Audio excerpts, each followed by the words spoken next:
안녕하세요. 성공예감 이대호입니다.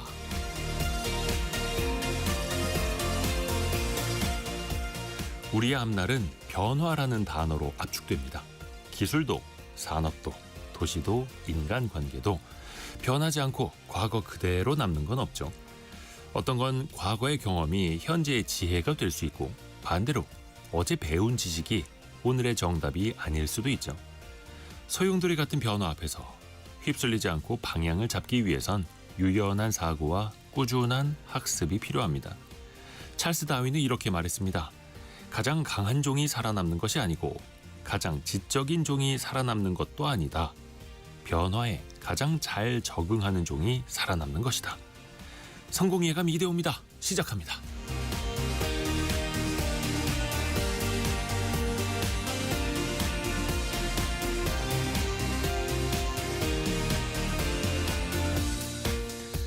안녕하세요. 이대호입니다. 11월 21일 금요일 한 주를 깔끔하게 잘 마무리해야 하는데 오늘 증시 상황이 너무 안 좋네요. 코스피가 거의 4% 급락하고 있고요. 코스닥도 3%대 급락하고 있고 하이닉스가 9% 이상 거의 10% 가까이 폭락을 하고 있습니다. 밤사이에 마이크론이 10%, 샌디스크도 20% 급락한 그런 장이었는데요. 엔비디아가 하루 전에 사상 최고 실적 또 시장 예상을 뛰어넘는 어닝 서프라이즈를 기록을 했는데 하루도 가질 못했습니다. AI 거품 논란 잠시 후에 원탁의 기자들과 같이 한번 여러분의 의견도 나눠주시면서 토론을 같이 한번 해보실까요? 자, 그리고 180명을 태울 수 있는 항공기에 승객이 3명밖에 안 탔다고 합니다. 이 직원들보다 더 적게 탄 승객이 있다라는 이야기인데 이런 노선은 왜 생겨나는 건지 일부 지방공항도 텅 빈 채로 또 운영이 되고 있죠. 또 지자체는 계속해서 앞다퉈서 신공항 건설을 추진하고 있는데 적자의 늪에 빠진 지방공항들 그 실태도 같이 한번 점검해 보시죠. 여러분의 의견도 필요합니다. 자, 그리고 경제상식 퀴즈 나갑니다. 최근에 코인 시장도 많이 어려워지고 있죠. 비트코인 가격이요. 지난달 최고가보다 25% 넘게 하락했습니다. 기관의 수요가 둔화되고 있고 또 거래소 경영진의 매도세, 또 AI 기술주 조정까지 겹치면서 코인 시장도 여러 가지 영향 같이 받고 있는데요. 투자자들은 또 여기에 주목을 하고 있습니다. 비트코인의 경우에 약 4년을 주기로 공급량이 절반으로 줄어드는데요. 채굴이 감소하면 그만큼 시장에 풀리는 신규 물량도 줄어들겠죠. 이 현상이 가격 흐름에도 영향을 미친다는 건데요.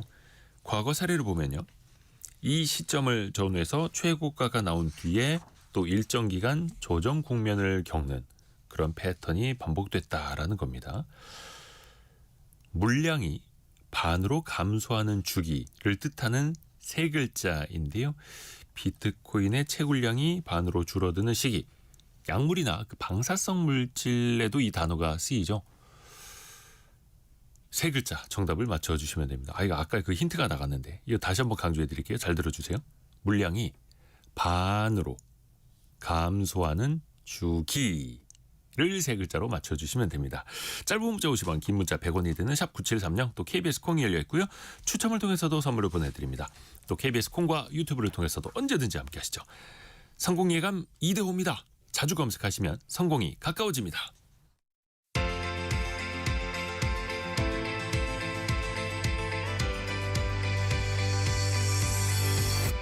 KBS 1라디오 성공예감 이대호입니다. 원탁의 기자들 함께 하시죠. 비주어치 박수익 기자, 알고란의 고란 기자, 한국경제신문 강영현 기자 함께합니다. 안녕하세요. 네, 안녕하세요. 시장 얘기를 안 할 수가 없죠. 그래도 기자분들 아침에 다들 MTS나 그렇죠. 시황을 볼 수 있는 프로그램 열어볼 거 아닙니까? 오늘 아침에 기분을 한마디로 먼저 좀 요약을 좀 해주실까요? 강영현 기자. 네. 제가 승자인 것 같습니다. 저는 왜요? 아침에 장 열어보지 않았습니다. 박수익 기자는요? 저는 다음 주까지 열어보지 않을 생각입니다. 고란 기자는요? 코인 시세도 좀 많이 봐야 되잖아요. 코인 시세는 지금 연일 뭐 안 좋고요. 네. 놀란 거는 아침에 제가 보면 자기 전에는 나스닥이 플러스였거든요. 맞아요. 자고 일어났는데 잠깐만 이게 색깔이 이게 맞아라고 왜 플러스면은 이제 빨간색으로 표시가 되고 이게 한국하고 좀 미국은 좀 반대죠. 반대라서 근데 분명히 잘 때는 이게 초록색이었거든요. 근데 자고 일어났더니 잠깐 이 색깔이 이게 뭐지 했는데 아니 어떻게 이렇게 반전을 일으키는 시장이 될지. 그러니까 저도 자기 전에 나스닥 봤을 때 2% 오르고 있어서 아유 어제 살 걸 그랬는데 자고 일어나니까 2% 떨어져 있고 그러니까 위아래 변동폭이 한 4% 이상 됐다는 거예요. 엄청난 변동성을 보이고 있는데 일단 그 AI 거품론에 대해서 우리가 좀 이야기를 해봐야 되는데 하루 전에 나온 엔비디아 실적은 굉장히 좋았어요. 네. 그러니까 오늘 아침에 이제 조간을 저희가 다 확인을 하잖아요. 네. 조간을 보면은 다 그런 내용이에요. AI 거품론, 엔비디아가 실적으로 답했다, 뭐 걷어냈다, 우려를 걷어냈다, 막 이런 제목들이 대부분 신문들 일면이더라고요. 그러니까 그렇게 볼 수밖에 없었던 게 사실 어제 발표한 엔비디아의 실적은 상당히 놀라운 수준이었습니다. 3분기 매출이 570억 달러, 그리고 순이익이 319억 달러인데 이게 모두 시장 예상치를 웃도는 어닝 서프라이즈였고요. 또 더 사실 중요한 게 시장은 미래를 더 중요하게 생각하잖아요. 4분기 가이던스도 줬는데 이것도 이제 시장 예상치보다 더 웃돌았고 매출 같은 경우에는 전년 대비 무려 62%가 증가를 했습니다. 그 중에서도 특히 좀 주목됐던 게 이제 데이터 센터 부문 매출이 500억 달러를 넘어섰기 때문에 이게 또 굉장히 주목을 받았고, 그러니까 전체 매출에서 거의 대부분은 이제 데이터 센터가 차지하는 셈인데 이 부분이 굉장히 견고하게 성장하고 있다라는 걸 보여줘서 그 엔비디아 CEO인 그 젠슨 양이 말했죠. 블랙엘에 대해서 이제 차트를 뚫을 정도로 판매가 되고 있다라고 했는데 그게 이제 좀 이제 숫자로도 드러난 셈이어서 그리고 또 그 매출 대비 이익률 같은 경우에도 그 시장에서 이제 70%대 중반을 이제 계속 이제 유지할 것으로 기대를 했는데 이번에도 이제 또 그 정도 안팎으로 내다보면서 추고수가 계속되고 있다라는 굉장히 긍정적인 전망을 주어서 이제 엔비디아 실적에 나오고 나서 AI 거품론이 좀 꺼졌다 이런 근데 분석이 그게 나왔었죠. 하루도 못 갔다는 거예요. 그러니까요. 아니 저도 이제 이게 의외인 게 엔비디아가 다시 한번 세상을 구하는 듯. 그래서 네. 항상 젠슨왕의 그 멘트 또 시장 전망 이제 전문 용어로는 가이던스라고는 합니다만 긍정적으로 나와서 그래도 좀 세상에 안심을 하는구나 싶었는데 어떻게 그게 하루도 못 갈까요? 그 제가 예전에 고난 이제 기자. 증권사 출입할 때 오늘 어제 미국 증시 올랐어요. 연준이 금리를 내려서 어제 외국 증시 왜 떨어졌어요? 연준이 금리를 내려서. 그러니까 똑같은 현상이 있는데도 불구하고 시장은 이제 다르게 해석을 하거든요. 근데 그 전날에는 엔비디아 실적에 대해서 야 아까 뭐 매출이 시장을 뚫을 것 같다. 이미 매진이다. 막 이렇게 얘기했는데 야 그러면 엔비디아 이제 뭐 AI 거품론 이거 다 뭔가 불식시키고 가는가 보다라고 했는데 어제 시장의 반응은 뭐였냐면요. 야 그래 매출은 나왔다고 치자. 근데 너 진짜 돈 받을 수 있어? 라는 거예요. 그러니까 이 엔비디아의 매출처 중에 메타, 아마존, 뭐 이 마이크로소프트 이런 등등이 거의 한 50%가 넘는다는 거예요, 점유율이. 그런데 이제 이들 기업들, 특히 이제 메타에 대한 그런 우려가 많았었는데 얘네 도대체 감당이 가능한 수준인 거야? 그리고 이제 메타가 돈을 쏟아부어 가지고 뭔가를 만들었을 때 수익까지 연결될 때는 그게 지금 30년에 될지 35년에 될지 이제 모른다는 거죠. 갑자기 시장은 그거를 팔고 있는 엔비디아에 주목한 게 아니라 거기다 주문을 내고 있는 다시 하이퍼스케일러들한테 집중을 하면서 AI 이거 괜찮은 거야? 이렇게 투자를 해도 얘네가 감당할 수 있겠어? 이러면서 갑자기 뭐 사모신약 문제가 다시 불거지고 CDS 올라갔다는 그러게요. 얘기 나오고 이런 상황인 거죠. 그러니까 그 일종의 미수금 같은 거 매출 네네. 채권인데 사실 매출이 늘어날수록 매출 채권 받아야 할 돈도 늘어나는 건 사실은 정상적인 거예요. 근데 1월 대비 한 45% 정도 매출 채권이 늘어났다라는 걸 이제 세상이 엔비디아가 돈 떼이면 어떡하지? 그렇죠. 빅테크들이 엔비디아한테 돈 제대로 못 주면 어떡하지? 이걸 이제 걱정하고 있다라는 거. 이게 좀 합리적인 걱정일까요? 박수희 기자 어떻게 보세요? 좀 비슷한 생각으로 저는 오면서 이런 생각을 해봤는데 AI 산업을 약간 고속도로에 한번 제가 비유를 해보면 그러니까 엔비디아는 이제 칩을 공급하는 공급자잖아요. 네. 그러니까 물론 그 엔비디아 만든 칩에 또 그 칩에 들어간 부품을 공급하는 뭐 삼성전자 하이닉스도 있지만 어쨌든 엔비디아는 그래서 AI 생태계에서 제 느낌엔 일종의 AI 생태계로 진입하는 데 있어서 이게 관문 톨게이트 역할. 그러니까 엔비디아의 칩을 받아서 그 다음에 클라우드 뭐 이런 것들이 작동을 네. 하고 하는 그래서 엔비디아를 거쳐야지 AI가 시작되는 되는 약간 그런 느낌. 그래서 톨게이트인데 이 톨게이트는 여전히 상황에 북적북적 칩을 많이 공급하고 매진되고 하는데 그렇게 해서 딱 이제 고속도로 올라가 보니 거기에서 작동하는 뭐 여러 가지 AI 실제 AI로 돈을 벌어야 되는 이런 기업들은 여전히 이제 돈을 벌고는 있지만 오픈AI나 이런 것들이 그동안의 투자금 대비해서는 아직까지 매우 저조한 매출 이렇게 나오겠단 말이죠. 그래서 진입로는 게 괜찮은데 진입로에 들어서 보니 이 도로가 뭔가 좀 막힐 것 같다, 정체될 것 같다 이런 우려들이 지금 나오고 있는 게 아닌가. 비유가 적절했는지 모르겠어요. 그러니까 참 엔비디아를 비롯해서 뭐 우리나라 반도체 기업들도 그렇고 하드웨어는 덕분에 잘 팔리지만 네. 그러니까 예전에 골드러시 시대에 금 캐러 가던 사람들 덕분에 천막도 잘 팔리고 곡괭이랑 청바지도 잘 팔렸는데 그 사람들이 또 이제 금을 캐서 나와야 그 산업이 또 이어질 수 있을 텐데 그러니까 AI 기업들이 돈을 벌어야 한다라는 어떻게 보면은 이제 궁극적인 목표이자 또 고민이기도 합니다. 일단 엔비디아 이야기에 조금 더 집중을 해보면 최근에 그 AI 거품론에 또 불을 지폈던 게 초기 투자자들 혹은 한 1, 2년 전에 투자자들이 엔비디아 주식을 잇따라서 팔았다. 이런 이슈 아닙니까? 이것도 한번 정리해 볼까요? 강현영 기자. 네, 그래서 일단 죄송합니다. 목이 메일 수밖에 없어요 오늘은. 시장 상황이 그렇습니다. 네, 독감 때문에 손정희 회장이 이제 지난달에 엔비디아 지분을 뭐 일부 매각한 것도 아니고 사실 전부 매각을 했잖아요. 그러니까 이거에 있어서도 조금 논란이 되었었는데 그때도 그래서 좀 조정이 됐었죠. 그리고 뭐 영화 빅쇼트로 워낙 유명해진 뭐 마이클 버리 같은 경우에도 엔비디아랑 팔란티어 주가 하락에 베팅을 하면서 이제 풋옵션에 매수하기도 했고 그리고 그 미국의 헤지펀드죠. 틸매크로 같은 경우에도 지난 3분기에 엔비디아 지분 다 전량 9,400만 달러어치를 매각을 한 것으로 나타났습니다. 이게 그 피터 틸이 운영하는 거여서 굉장히 유명하잖아요. 여기가 그 페이팔 창업자고 굉장히 대표적인 벤처 투자자인데, 그러니까 약간 뭐라고 해야 되지? 우리가 봤을 때 이 사람들의 투자를 좀 참고로 할 만큼 참고로 하면 좋겠다라고 생각할 만큼 우리가 생각하는 그런 대가들이 잇따라서 AI 에 대해서 거품론을 제기하고 또 엔비디아 주식을 매각하니까 이게 너무 고점 아니냐 이런 우려들이 커지고 있는 것 같습니다. 근데 이제 그 왜 팔았나를 봐야 되는 거잖아요. 그렇죠. 그러면 진짜 야 AI 거품론이야. 이거 이제 좀 위험해라고 팔았냐 보자면 피터 틸은 정확히 이제 왜 팔았는지에 대해서는 안 나오지만 손정희 회장은 왜 팔았는지가 나오잖아요. 네. 오픈 AI. 지금 엔비디아 팔고 더 위험한 오픈 AI 투자를 하려고 지금 엔비디아 주식을 판 거거든요. 그러니까 그 엔비디아는 AI 투자로 인해서 가장 많은 돈을 벌고 있는 지금 기업인데 현재 벌고 있는 기업인데 그걸 팔고 가장 많은 돈을 쓰고 있는 기업을 샀단 말이에요. 하지만 미래가 더 기대된다라고 평가를 하는 사람도 있고 안 하는 사람도 있지만 아무튼 손정희 회장은 한다.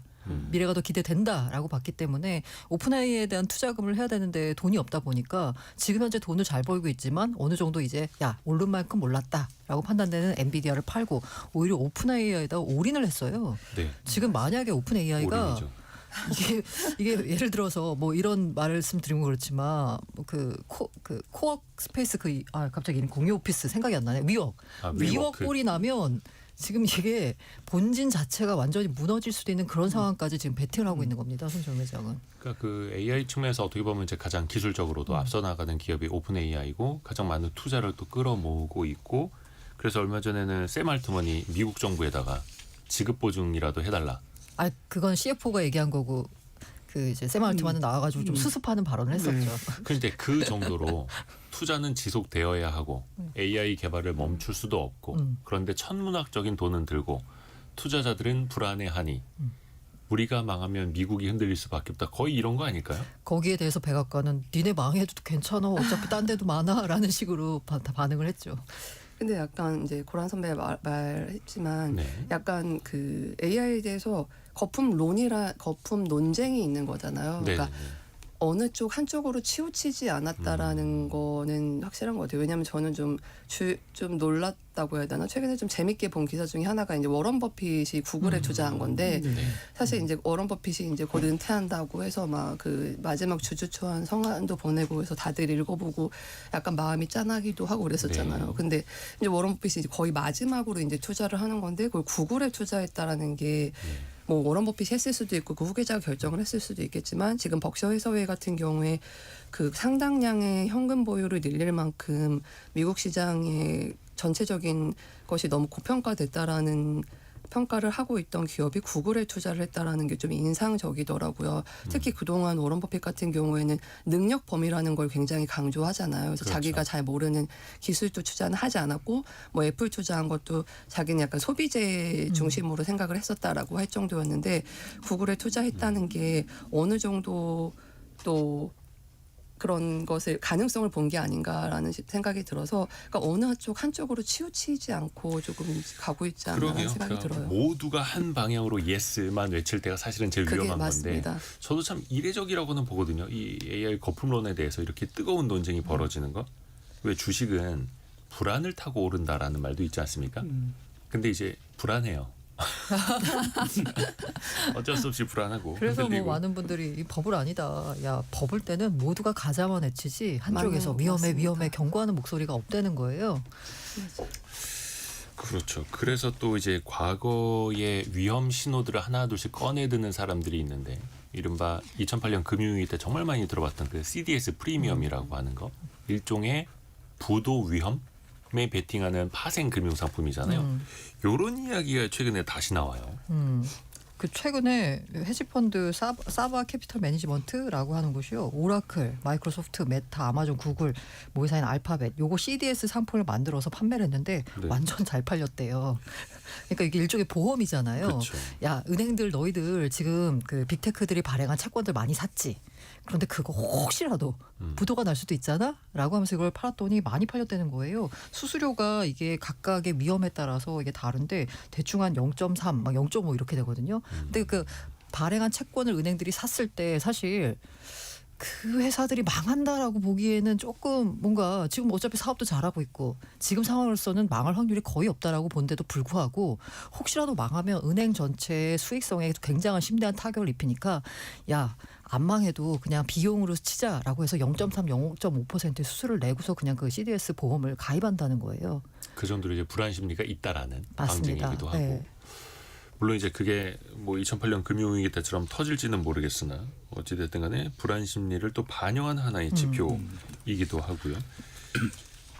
이 엔비디아 박수희 기자, 실적을 네. 어제 보면 뭐 시장에서도 그런 인식을 분명히 하는 것 같습니다. 그러니까 거품론을 해소했다라는 좀 전망도 나왔지만 사실 거품론이냐 아니라 거품론을 우려하는 그 배경은 앞으로 이제 지금까지 이게 투자하는 것 대비의 성장 효과가 있겠느냐 미래를 보는 건데 뭐 당연히 하게도 실적이라는 것은 과거의 숫자니까 그 과거의 실적만으로 거품론을 해소됐다고 보기는 어렵고 다만 이제 최근에 이제 그래서 AI 거품론을 2000년대 초반 닷컴 버블하고 또 많이 비교를 하지 않습니까? 네.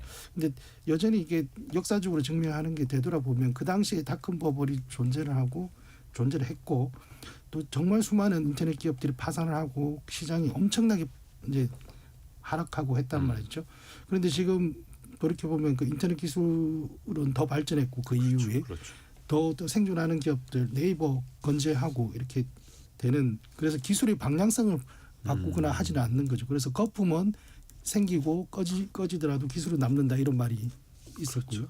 그러니까 AI 산업도 마찬가지로 지금 분명하게 좀 여러 가지 주가나 이런 측면을 봤을 때는 뭐 당연히 조정 국면은 있고 하지만 그 기술에 대한 필요성, 그 기술이 우리 뭐 인류에 구조적으로 미치는 영향은 변할 게 없이 오히려 더 그렇죠. 발전한다는 거죠. 그러다 보면 이제 결국에는 버블이 생기고 꺼지더라도 이제 살아남는 주체들은 분명히 있는 것이고 그걸 시장에서는 계속 찾는 거. 그래서 어떻게 보면 워런 버핏이 구글에 투자한 것도 그런 하나의 또 본인의 과정이 그렇죠. 아닐까.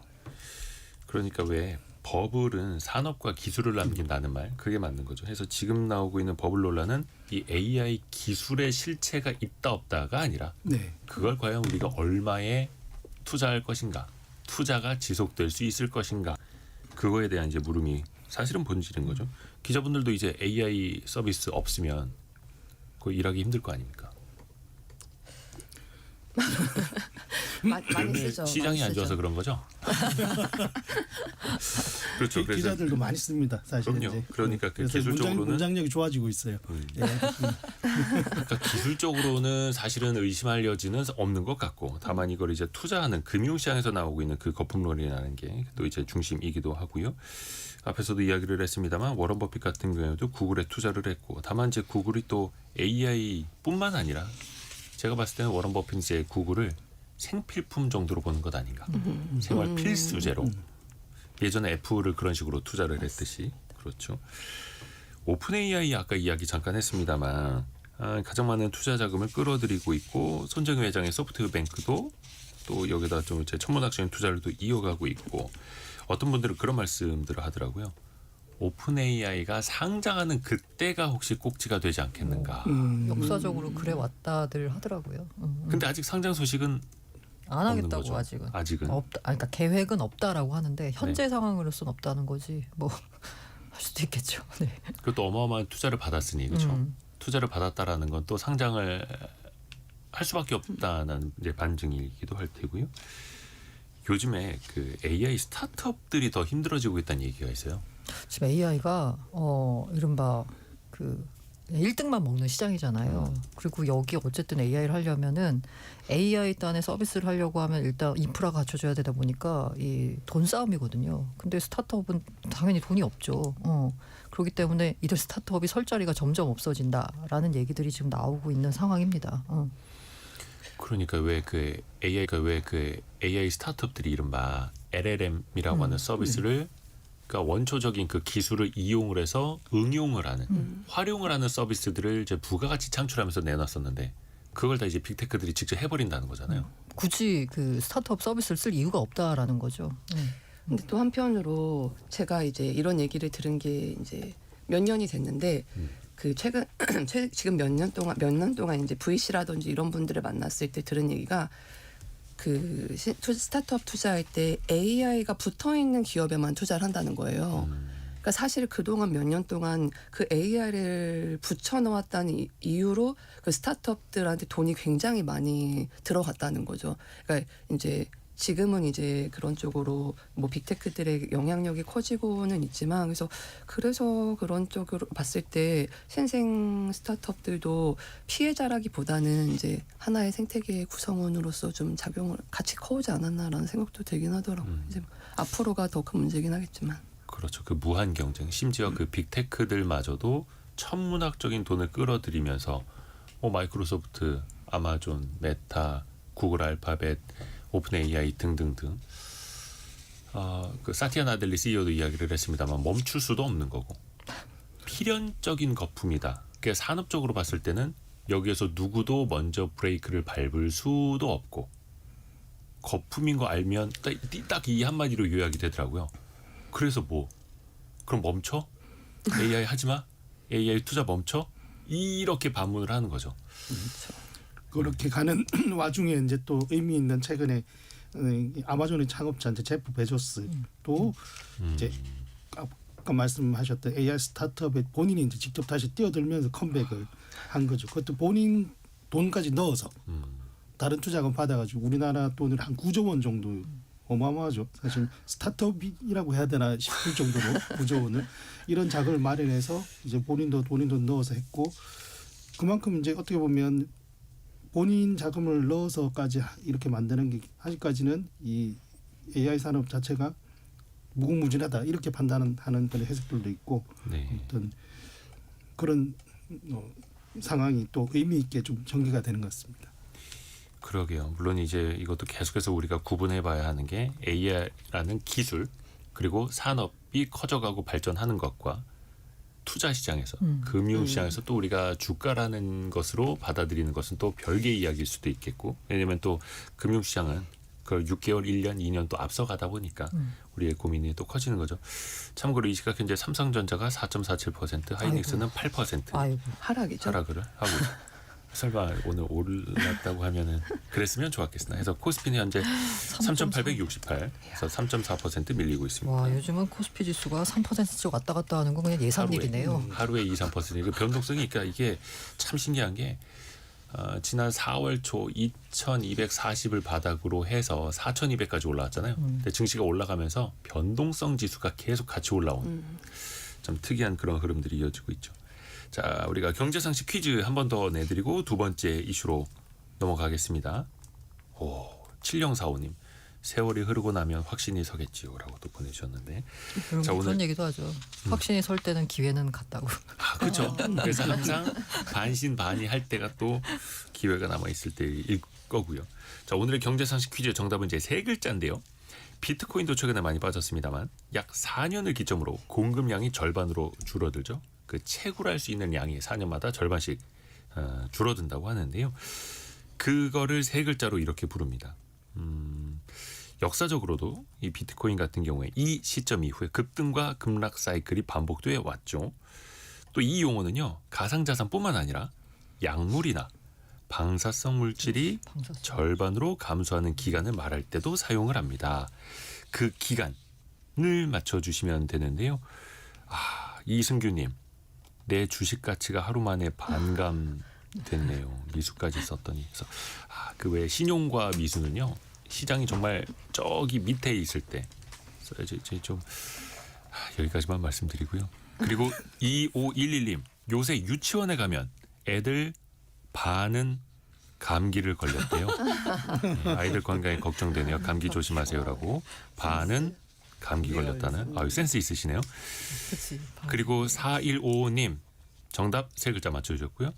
제 나이도 이게 훨 지났는데 청춘같이 움직이고 있습니다. 나이에도 이런 게 있을까요? 이채임님, 물량은 절반으로 줄어드는 시간이지만 오늘은 성공 예감 들으면서 지식은 2배로 늘었네요. 오. 멋지십니다. 자, 절반으로, 그러니까 반으로 감소하는 기간이 뭔지 그 세 글자로 맞춰주시면 되고요. 짧은 문자 50원, 긴 문자 100원이 드는 샵 9730, 또 KBS 콩이 열려 있습니다.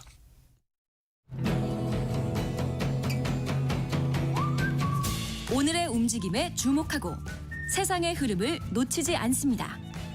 여러분의 내일을 응원하며 성공의 열쇠를 함께 찾아갑니다. 성공 예감 이대호입니다. 자, 이번에는 항공기 그리고 지방공항 이야기를 좀 해보려고 하는데요. 저는 이거 최근에 뉴스 보고 놀랐어요. 어떻게 비행기에 승객이 3명밖에 안 탈 수가 있죠? 저도 진짜 놀랐습니다. 그래서 제가 가격을 찾아봤었거든요. 그 얘기를 듣고 겨울휴가를 가볼까 하고 그랬는데 정말 괌까지 가는 게 괌? 10만 원 정도면은 표를 살 수 있고 왕복으로? 이렇더라고요. 편도? 그 정도면 왔다 갔다 할 수 있는 데도 있고 완전 특가라고 하긴 하는데 그래서 뭐 아니 근데도 승객이 그렇게 없었다고요? 이 방송 이후로 누코노미가 없어지겠는데요.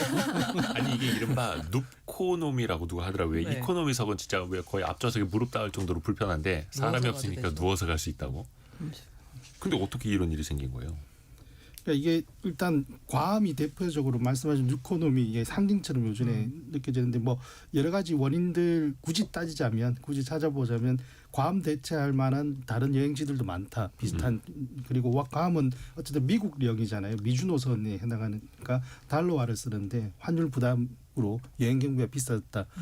이런 것도 있지만 이제 실질적으로 진짜 이제 핵심은 이제 대한항공과 아시아나항공이 합병하는 과정에서 공정거래위원회가 독과점 방지를 위한 조건을 걸었는데 그러니까 대한항공 그리고 진에어, 에어부산, 에어서울 아시아나항공 계열까지 포함한 저가 노선 저가 항공사까지 포함해서 이 기존의 노선을 당장 줄이지 말라고 한 겁니다. 그게 2019년 그 코로나 전 호황기 대비 90% 이상을 유지를 해라. 이거 언제까지 향후 10년간. 이렇게 하고 그 안에 이제 부산, 괌 노선 이런 게 있는데 그러니까 서울에서 출발하는 노선보다는 부산에서 괌으로 출발하는 노선들이 이제 비어 있다. 특히 텅텅 비어 있는데 이게 이렇게 하는 이유가 공정위가 하는 이유는 합병 과정에서 돈이 되는 노선만 계속 유지하고 돈이 안 되는 노선을 함부로 줄이거나 또는 운임을 과다하게 올리면 소비자들이 피해가 있을 수 있으니 그런 것들을 방지하라 이런 차원인데 오히려 약간 지금 역설적으로 공정거래위원회가 이제 독과점을 방지하는 그런 기구인데 부산 과합 노선 같은 경우에는 다른 항공사들이 이제 수익이 안 되니까 포기하면서 오히려 대한항공 독점 현상이 대한항공 계열의 독점 현상이 오히려 생겨버리는 역설적인 상황도 좀 나타나고 있습니다. 근데 또 오히려 그래도 많이 타는 사람들은 없다라는 역설적인 상황. 지금 저희 PD님이 요거 가격 비교 찾아주셨는데 괌까지 우리나라 이제 주요 공항에서 왕복하는 티켓이 15만 원짜리도 있어요. 왕복이. 네. 아, 이게 좀 제가 청취자분들과의 약속 때문에 이 15만 원짜리 티켓이 있어도 가지를 못하고. 근데 생각해 보셔야 될 게 15만 원짜리 티켓이 나왔다는 얘기는 예. 15만 원짜리 티켓도 안 사니까 지금 15만 원까지 내려갔다는 얘기잖아요. 그 괌이 아까 말씀하신 대로 제가 참고로 말씀드리면 제 신혼여행 제가 괌이라서 오래 걸리지 않아요? 가는데? 오래 걸려요. 게다가 그렇게 멀지는 네 않아요. 시간. 4시간. 오래 4시간이면 오래 안 걸리는 건가? 아무튼 네. 이게 문제가 뭐냐면 아까 미국령 달러 말씀하셨잖아요. 맞아. 안 싸요. 그러면 똑같은 정도의 그 서비스를 받으려고 하면 뭐 대표적인 인기 관광지 베트남과 비교해 봤을 때 그냥 비행기 조금 더 비싸게 주고 가더라도 그냥 베트남 가는 게 예를 들면 더 만족도가 더 높을 수 있다는 거죠. 그만큼 이제 인기가 많이 떨어졌는데 아까 박수익 기자가 지적한 것처럼 노선은 유지할 수밖에 없기 때문에 예, 일단 띄우고 보는 상황이 근데 펼쳐지는 이게 거죠. 어떻게 보면 재미있는 대화 소재일 수도 있겠고 소비자들한테는 좋은 기회일 수 있겠지만 이제 산업적으로 봤을 때 이게 낭비 아닙니까? 네, 맞아요. 그 공정위가 아까 말한 대로 탑승률을 90% 이상 유지하는 조건을 10년간 의무로 했기 때문에 보자면 2029년까지 이거 그냥 해야 되는 겁니다. 근데 문제가 뭐냐면 이렇게 되니까 어쨌든 무조건 띄워야 되는 거잖아요. 무조건 띄우니까 신규 노선을 취항할 수가 없어요. 일단 이걸 띄우고 나니까 다른 걸 뭐 할 수가 없잖아요. 근데 이게 인기가 없어. 그러니까 지방공항에서 주로 많이 가는 거잖아요. 그러면 지방공항에서 조금 인기 있는 노선을 만들면 그나마 지방공항 이용률이 올라갈 텐데 의무적으로 인기 없는 노선을 띄워야 되니까 항공사 입장에서는 이걸 띄우느라고 신규 좀 인기 있는 노선 취향이 좀 어려운 거예요. 그러니까 지방공항에 사람이 점점점 안 가게 되는 거고 그래서 야 만들어놨더니 매년 수백억 적자만 내고 있네? 라는 얘기가 지방공항에서 나오고 있는 거죠. 그러니까 최근에 보면 뭐 해외 여행도 많이 들어오고 여행 수요도 높아지면서 항공기에 대한 수요도 높아지고는 있는데 그 저가 항공사 LCC를 비롯해서 이제 주가 흐름들을 보면 좀 반대로 가는 흐름들도 나타나요. 그러니까 어떤 뭐 수익성과는 좀 또 이게 별개라는 거죠. 네. 그러면 그 수익성, 효율성과 편익 가치를 또 이제 비교를 해봐야 되는데 일단 어찌됐든 간에 이거는 대한항공과 아시아나항공 그 합병을 하면서 또 지켜야 할 약속이기도 하고 이게 참 고민이 커지네요. 또 업계에서는 유연한 조건 조정이 좀 필요하다. 그 언제적 그 조건을 가지고 계속 의무적으로 유지해야 되느냐. 공급 의무가 시장 현실과는 동떨어져 있다. 항공사 전체 경영 효율성을 떨어뜨리고 있으니 이 의무 규정을 좀 완화해달라는 얘기가 항공업계 측에서 나오고 있죠. 그리고 이게 항공업계만을 위한 게 아니라 앞서 말씀드린 대로 지방공항이 이러다 보니까 텅텅 비게 되는 상황이 펼쳐지는 거잖아요. 우리 지방공항으로 한번 가볼까요? 그 인천공항 제외하고 전국 14개 공항 중에서 9곳이 적자라고 합니다. 제가 예. 제 고향 제 집 근처에 네. 양양공항 있거든요. 양양, 예. 정말 쾌적합니다. 공항이 사실 쾌적하다라는 거는 너무 역설적인데요. 네. 그래서 지금 뭐 인천공항은 별도의 공사가 있고 이제 한국공항공사라고 그 산하에 이제 이 전국 14개 지방 공항이 있는데 흑자가 나는 곳이 김포, 제주, 김해 그리고 대구 공항 조금 나머지는 다 적자.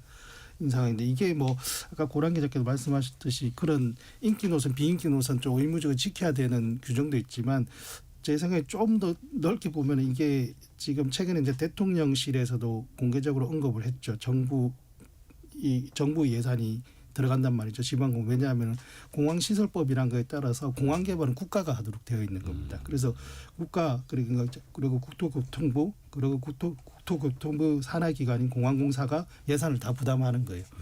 그런데 선심은 누가 쓰냐? 지방에서 이제 지방 정부 그리고 지방 정치인들 선거 때마다 우리 공항 짓겠습니다 해가지고 막 생겨났단 말이죠. 그런데 그게 기본적으로 어떤 사업의 타당성 조사를 제대로 했느냐? 이게 정치적인 소재가 되다 보니까 사업 타당성 조사를 제대로 안 하고 이렇게 공항을 짓는 경우가 되게 많아요. 그래서 접근성이 면제 막 이렇게 하기도 하죠. 접근성이 떨어지고 경제성을 제대로 검증 안 한 그런 공항들이 많다 보니까 그 와중에 지금은 또 더 많은 공항들이 또 이제 등장할 거 아닙니까? 내년 지방선거 때. 공약 더 많이 나오겠죠. 네. 근데 이게 참 지역에도 접근성이 좋아야 된다. 왜 우리 지역에는 뭐 공항 만들지 말란 법이 있느냐 또 이럴 수도 있겠고 또 수익성도 같이 또 생각을 해봐야 되겠고 이게 결국에는 우선순위를 어떻게 놓을 것인가. 뭐 어디서 돈이 많이 넘치면은 좋겠습니다만 또 한정된 자원을 잘 배분을 해야 되잖아요. 어떤 식으로 가야 될까요? 그래서 사실 저도 어제 이걸 보면서 계속 생각을 한 게 그 서울 시내에서도 경전철 같은 거 뚫을 때 그 경제성 평가를 그쵸. 하잖아요. 그러면은 대부분 지금 교통이 없는 지역의 경제성은 늘 낮게 나옵니다. 그래서 사람들 많이 가는 뭐 강남이라든지 뭐 이렇게 시내라든지 이런 곳의 경제성은 높게 나와서 이런 쪽은 지어도 된다고 나오는데 예를 들어 뭐 강북 끝이라든지 뭐 이렇게 외곽은 계속 경제성이 떨어진단 말이에요. 그러면은 그럼 거기에 경제성이 안 나오니까 안 짓는 게 맞는가? 라는 생각이 드는데 지방 공항도 사실 비슷한 생각인 것 같아요. 그래서 지방 공항에 그 경제성이 나오지 않기 때문에 짓지 않는다. 그렇게 된다면은 계속해서 수도권으로 모일 수밖에 없고 지방의 접근성은 계속 안 좋아지고 그렇게 되면 이제 앞으로도 더 지을 수가 없겠죠. 경제성이 계속 떨어지니까. 그래서 그 균형을 맞추는 게 좀 이게 수요가 있는 곳에 지어야 할 것인가 아니면 지어서 수요를 만들 것인가 뭐 닭이 먼저냐 달기를 먼저냐 할 수도 있겠으나 그 지방 정부도 어느 정도 이제 분담을 해야 되고 뭐 중앙 정부의 책임을 좀 어떻게 나눌 것인지 이런 것도 좀 과제더라고요. 그러니까 무조건 유치만 하고 끝날 게 아니라 그러니까 지금은 그 비용 측면에 있어서 중앙 정부가 다 부담을 하다 보니까 지방 정부가 좀 약간 깊이 있게 고민해 가지고 항공 지방공항 착공하는 게 아니고 운영을 하겠다라고 이제 뭐 계획을 발표하는 게 아니라 어차피 내 돈 쓰는 거 아니니까 일단 유치하고 보자. 네, 라는 측면이 있기 때문에 어쨌든 지방 정부도 비용을 부담해야 되는 구조로 가야 된다라는 생각은 듭니다. 네. 그래서 이게 전 좀 대통령실에서 이런 얘기를 한 게 조금 약간 남다르게 다가왔던 거는 이게 지방선거 앞두고 사실 이제 정부 여당에서 비단 주머니거든요. 공항 어디에 지어주겠 뭐 해보겠습니다 하는 것들은 이제 비단 주머니. 네 꺼낼 수 있는 그런 건데 그 부분을 오히려 좀 선제적으로 좀 다시 검토하겠다. 그러니까 강영래 기자 말씀하신 대로 사실 수요 경제 논리로만 공항을 또 접근할 수 없는 거는 또 그 지역 사회의 균형적인 발전 이런 측면도 있기 때문에 해야 되는데 그러게요, 다만 이제 참. 필요하다면 어떤 이유에서 필요하다면 제대로 짓자라는 것이고 거기에 어느 정도 지자체도 공동 책임 뭘 할 수 있는 책임 있게. 이번에 고속도로 한번 우리 타볼까요? 휴게소 많이들 들르시죠. 근데 왜 먹거리도 그렇고 가격 참 안 오른 게 없는데 대통령실에서도 고속도로 휴게소 이거 너무 비싸다 이런 지적이 나왔어요. 가격이 이제 비싸다는 논란은 뭐 어제 오늘 일이 아닌데 이걸 구조적으로 따져 보면 우리가 이제 고속도로를 가다 보면 고속도로 자체는 한국도로공사 관할입니다. 민자도 있지만 민자 빼고 보면은 경부고속도로 이런 거 거기에서 휴게소를 고속도로가 소유를 하고 네. 근데 그걸 다시 임대를 줍니다. 민간 대기업 민간 기업이 운영하도록. 뭐 풀무원도 있고 SPC 뭐 이런 데 주고 그 민간 운용사들이 다시 거기에 매장 점포 자기들이 직영하는 점포도 있지만 점주들에게 또 이제 재임대를 주는 거예요. 임대. 그 과정에서 두 번의 임대료가 발생을 하는 거죠. 그러니까 가격에 고속도로에서 우리가 먹는 라면 가격의 50%가 임대료인 겁니다. 그러니까 구조적으로 이제 가격이 비싸지면은 소비자들 불만이고 소비자들 불만이니까 가격을 낮추면 품질이 떨어지고 이런 문제들이 있는 거죠. 그러게요. 그러면 이거 과연 이제 대안이 있을까? 왜 항상 이런 거 이야기 나올 때 왜 도로공사 퇴직자들의 어떤 전관 예우 있는 것 아니냐? 그쪽이 또 운영을 하면서 마진을 또 많이 가져가는 것 아니냐? 이런 지적들 나오잖아요. 타당한 지적일까요? 일단 정관예우도 분명히 있기도 하고요. 그 도로공사에서 이제 직영으로 직접 그러니까 본인들이 재임대의 필요성이 있는 직영 휴게소가 없습니다. 거의. 다 이제 임대를 하고 있는데 이 과정에서 좀 임대 사업자들에게 어느 정도의 어떤 인상 임대료를 좀 상한선을 두는 방안도 좀 얘기가 됐었는데 그렇게 하면은 그만큼 품질은 또 떨어질 수 있는 거니까 아예 그러면 직영을 좀 늘리는 게 어떠냐. 그러면 거기에서 장사하시는 소상공인분들은 계속 할 수 있고 중간에 이제 대기업 업체들만 사라지는 거죠. 사라진다기보다는 좀 약간 덜 이제 줄어드는 것이니까. 그러니까 여러 단계를 거치면서 네. 마진과 마진을 또 확보해야 하는 구조보다 그걸 좀 더 단순화하자, 직영화하면서 이런 대안들이 나오는 거예요. 오늘 저희가 또 항공, 공항 이야기부터 또 고속도로 휴게소 이야기까지 쭉 해봤는데요. 이후에 이게 또 노선 변화가 생기는지 가격 변화가 생기는지도 같이 한번 좀 지켜볼게요. 알고란의 고란 기자, 비주워치 박수익 기자, 한국경제신문 강영현 기자 함께했습니다. 고맙습니다. 네, 감사합니다. 감사합니다.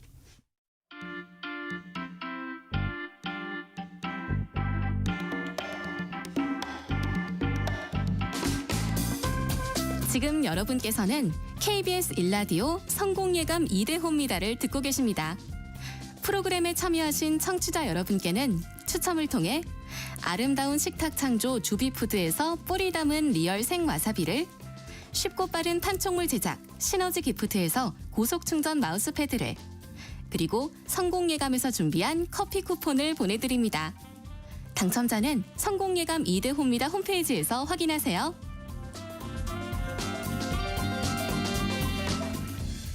집에서 절대 하지 말아야 될 말이 있습니다. 설거지는 식기세척기가 하고, 청소기는 로봇 청소기가 하고, 빨래는 세탁기가 하는 거 아니야? 큰일 나죠. 예, 그래도 점차 좀 효율적으로 변한다고 해도 집안일이 힘듭니다. 또 세탁, 이것도 꺼내서 또 뭐 말리고 접고 개고 하는 것도 또 일이고요. 그래서 많은 분들이 그 세탁하는 플랫폼에다가 아예 보내버리는 분들도 많더라고요. 그 관련 시장이 내년이면 6조 원을 돌파할 거라는 통계청 전망도 있다고 하고요. 자, 오늘 직업의 세계는요, 세탁소 혹은 세탁 플랫폼으로 한번 같이 가보시죠. 한경비즈니스 강홍민 기자와 함께합니다. 안녕하세요. 안녕하세요. 솔직히 집에서 세탁을 좀 하십니까? 세탁기 돌려요? 저는 설거지는 하겠는데 네. 빨래하는 게 너무 좀 힘들더라고요. 왜? 빨래 세탁기 이제 돌릴 거 아니에요? 세탁기 넣고 예. 빼서 이제 먼지 제거해가지고 건조기 넣었다가 예. 시간 맞춰서 빼가지고 계속 그 자리에 넣는 거 굉장히 힘듭니다. 아, 귀찮죠. 네. 손이 많이 가죠. 예. 아니 근데 오늘은 되게 특이한 분을 만나셨어요. 세제연구원? 세제연구원이라는 직업이 있는지도 전 몰랐는데. 보통 이제 네. 뭐 전문 세제를 개발하고 이렇게 네. 유통하는 곳에서도 있겠지만 제가 만난 곳은 요즘에 이제 세탁 서비스 많이 이용들 하시잖아요. 네, 네. 모바일로 이제 신청을 하면 수거해서 세탁을 해가지고 갖다 주고. 다음날 이제 갖다 주는 이런 서비스들 좀 많이 이용을 하시는데 그중 하나인 이제 런드리고라는 회사의 네. 연구소장님을 만나고 왔어요. 연구소장. 여기가 이제 세탁물을 받아서 처리하는 공장이 전국에 4곳이 있는데 예. 이곳에서 사용하는 세제와 약품을 개발하고 공정을 이제 개선하는 이런 일을 하는 분이었는데 예를 들어서 대형으로 이제 빨래를 하다 보니까 빨래를 다 한 이 빨래감이 냄새가 난다거나 아니면 세탁 과정에서 세제가 잘 안 녹아서 뭐 세정력이 좀 떨어진다. 네. 이런 문제가 발생이 되면 그 세제가 어디가 어떻게 문제가 있는지 그리고 이제 사용량은 어느 정도인지 파악하고 개선하는 이런 일들을 하는 분인데 요. 그래서 이게 세탁 세제나 뭐 약품에 들어갈 원료들이 굉장히 많거든요. 뭐 이런 부분들도 좀 빠삭하게 알아야 되는 것도 물론이고 아까 말씀드린 대로 이 굉장히 그 까다로운 공정들이 있는데 이 공정도 굉장히 구체적으로 알아야 되는 역할이기도 합니다. 그냥 우리가 그 세탁물 보냈을 때 그냥 통째로 세탁기에 넣고 돌리고 뭐 말려서 갖다 주 이거 아니고 그 공정이라고 할 정도로 절차가 또 복잡하다라는 거. 그렇죠. 그럼 우리가 왜 세탁물 맡길 때 그 안에 니트도 들어가고 뭐 수건 같은 것도 들어가 이불도 들어갈 수 있고 이불도 하잖아요. 들어가죠. 이거 어떻게 분류하고 세탁을 하기 시작하는 거예요? 크게 1차, 2차로 이제 구분이 좀 돼 있었는데 이번에 제가 인터뷰하면서 군포에 있는 공장을 가보니까 규모가 굉장히 어마어마했습니다.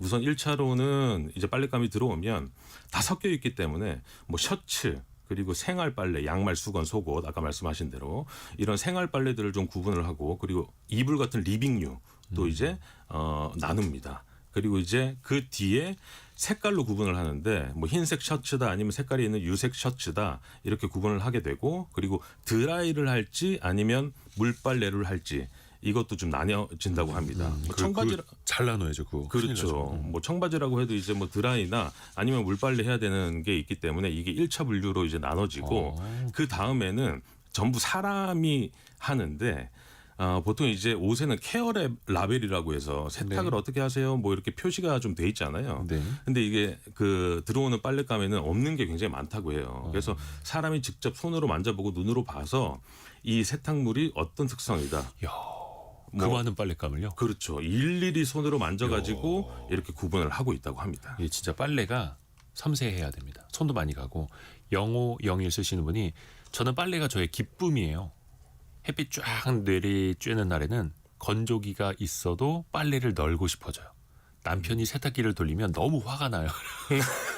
아, 이런 분이 계시네요. 저는 혹시 남편분이신 줄 알았는데 그러니까. 여성분이셨군요. 근데 또 이게 햇빛 좋은 날에는 빨래 널 다 기분 좋잖아요. 기분 좋죠. 햇빛 아래에서 빳빳하게 잘 말랐을 때. 네. 그래서 왜 그 건조대에서 빨래를 들었는데 그대로 거의 굳어 있을 때 기분 좋지 않습니까? 네, 뭐 자주 하시는 것처럼 그렇게 말씀을 하시는 것 아, 같아요. 1년에 한 번? 근데 이거 빨래할 때도 예를 들어서 뭐 패딩의 소매라든지 셔츠의 목대 이거 말끔하게 잘 안 지워지잖아요. 손도 많이 가고. 그렇죠. 업체에서는 그런 이런 걸 어떻게 해요? 말씀하신 대로 이제 뭐 패딩이나 특히 흰색 셔츠는 목대가 굉장히 안 지워지는데 이 세탁기에 넣고 돌린다고 해서 이게 잘 안 지워지거든요. 네. 그래서 여기에서도 얼룩 부위는 손으로 일일이 사람이 애벌 빨래를 한 뒤에 세탁, 헹굼, 탈수 이 과정을 거친다고 하고요. 사실 이게 핵심입니다.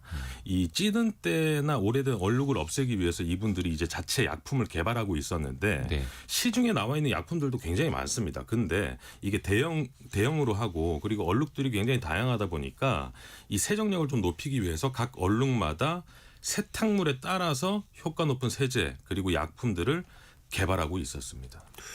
그래요. 근데 아까 그 군포였나요? 공장 가보셨다고? 네. 거기에 세탁기가 몇 개나 돌아가고 있어요? 여기가 이제 층별로 있는데 네. 한 층에는 세탁기 그리고 아래층에는 건조기 뭐 이런 식으로 나눠져 있어요. 근데 군포 팩토리 같은 경우에는 세탁기가 34대 그리고 건조기가 한 대. 그것도 큰 걸 거 아니에요? 크기도 굉장히 나눠져 가정용은 있습니다.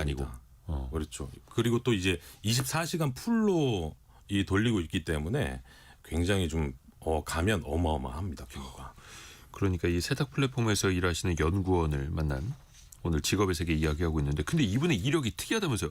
반도체 회사에서 일하던 분이에요? 네, 원래는 이제 화학과를 전공을 했는데 네. 첫 직장이 뭐 우연치 않게도 이제 반도체 설계를 담당을 했었다고 합니다. 그래서 이제 에어컨 같은 기기 안에 들어가는 숫자나 뭐 디스플레이 부분을 설계를 맡았는데 처음에 들어갔을 땐 굉장히 힘들었다고 합니다. 근데 이제 덕분에 화학까지만 설계 도면까지 짤 수 있는 이런 능력을 좀 뭐 얻었다고 하고요. 되게 특이하시네요. 그렇죠. 이제 경력 단절로 한 8년 정도 쉬다가 한 3년 전에 이 회사로 들어오게 됐다고 합니다. 육아 때문에 결혼과 육아 때문에 일을 쉬었다가 그렇죠. 반도체 기업에서 이번에는 전공을 어떻게 보면 살린 거죠. 또 어떻게 보면 이제 세탁 공정 그쪽도 이제 중요하니까 오야 신기합니다. 또 하나 궁금한 게 이분이 또 세제에도 연구하시는 분이라고 했잖아요. 네. 우리 가정에서 쓰는 세제랑 공장에서 전문가들이 쓰는 세제랑 뭐가 다릅니까? 더 많이 써요? 어때요? 독해요? 그렇죠. 보통 이제 뭐 시중에 판매되는 뭐 세제 얼룩 제거제는 일반 소비자용이고요. 네. 여기에서는 이제 대형으로 쓰기 때문에 기존 제품들도 쓰지만 아까 말씀하신 대로 이분들이 연구원이기 때문에 네. 직접 이제 개발을 합니다. 그래서 이제 뭐 시간이 지난 얼룩 같은 경우 잘 안 지워지는 것들은 이게 각 세탁물마다 그리고 얼룩마다 지워지는 약품들이 다 다르다고 해요. 그래서 이제 어떻게 뭐 배합 기준을 할지 어떤 원료를 넣을지 이것들을 다 일일이 계산을 해서 개발을 해서 테스트를 거쳐서 이 공정에 반영을 한다고 해요. 이거 뭐 테스트도 많이 거칠 것 같은데요? 실험도 많이 해요? 그렇죠. 보통 이제 세제가 생활화학 제품 안전 확인 대상 이 제품으로 분류가 돼 있어서 이 제품이 개발이 되면 신고를 해야 되는 신고 대상이라고 합니다. 그래서 이제 세제를 개발할 때 사용할 수 있는 승인된 원료도 따로 있었는데 이게 보니까 한 50가지 정도 된다고 해요. 보통 이제 그 세제에는 산 그리고 계면활성제가 대부분이긴 하지만 이 나머지 50가지의 원료 중에 어떤 걸 넣고 배합을 할지 이걸 테스트를 거쳐서 이제 새로운 제품 개발을 하는데 이 하나의 세제 그리고 약품을 개발하는 시간이 보통 한 6개월 정도 걸린다고 합니다. 그래요. 아니 근데 요즘에도 보면 세제가 종류도 많아요. 그러니까 가루 세제는 진짜 옛날 얘기고 예전에 많이 썼죠. 액체 나왔고 캡슐로 된 것도 있고 무슨 티슈처럼 넣는 것도 있잖아요. 네. 이게 뭐 효능 차이가 다 어떻게 있을까요? 말씀하신 대로 이제 과거에는 가루 세제를 좀 많이 썼는데 이게 가루 그리고 액체 캡슐로 나눠지긴 하지만 예. 이 세정력이 가장 좋은 거는 예전에 우리가 썼던 가루 세제가 아, 그래요? 세정력이 가장 높다고 합니다. 근데 반면에 기억나시겠지만 이제 뭐 세탁을 하다 보면 가루 세제 썼을 때 옷에 좀 묻어나는 경우도 있고 안 녹았을 때. 그렇죠. 예. 그러면 이제 옷이 좀 상하게 되는 이런 단점들도 있고 액체나 캡슐도 뭐 찬물에 잘 녹고 뭐 세정력도 좀 어느 정도 높지만 이게 보니까 이제 이용자들, 사용자들의 편의성을 고려해서 계속 이 세제가 좀 바뀐다고 합니다. 아, 그러게요. 결국에는 이것도 어떻게 보면 마케팅 포인트가 되니까 그렇죠. 사람들이 또 편리하게 써야 되니까. 세제 연구원 이분처럼 화학 전공을 하는 게 유리합니까? 이 직업은 어떨까요? 맞습니다. 아예 개념을 모르면 좀 하기 어려운 일이라 네. 기본적으로 화학 전공이 좀 필요하고요. 그리고 뭐 학사만 있어도 충분히 이제 취업은 가능하고 그리고 이분이 말씀하시기로는 이제 계속 연구를 시행착오를 겪어야 하다 보니까 반복을 견디는 인내심이 굉장히 중요하고 그리고 엉덩이 힘이 굉장히 중요하다고 합니다. 그러니까 뭐 개발하고 연구하셔야 되니까. 그렇죠. 이런 세탁 플랫폼 이쪽 직업 비전은 어떨까요? 요즘에는 아까 말씀하신 대로 이제 젊은 층부터 세탁을 맡기는 것이 일상생활화가 됐다 보니까 네. 앞으로 이 세탁 서비스의 수요는 좀 더 많아질 것 같고요. 앞으로는 조금 더 이제 고객별로 더 세분화 그리고 개인화된 서비스가 나오지 않을까 생각됩니다. 한경 비즈니스 강홍민 기자였습니다. 고맙습니다. 감사합니다. 저희가 2부에서는요 뿌리 깊은 제조업 시간으로 갑니다. 곽재식 작가와 함께 김장철을 맞아서 김치 냉장고의 원리 또 재미나게 파헤쳐 드립니다. 10시 5분에 금방 다시 뵙겠습니다.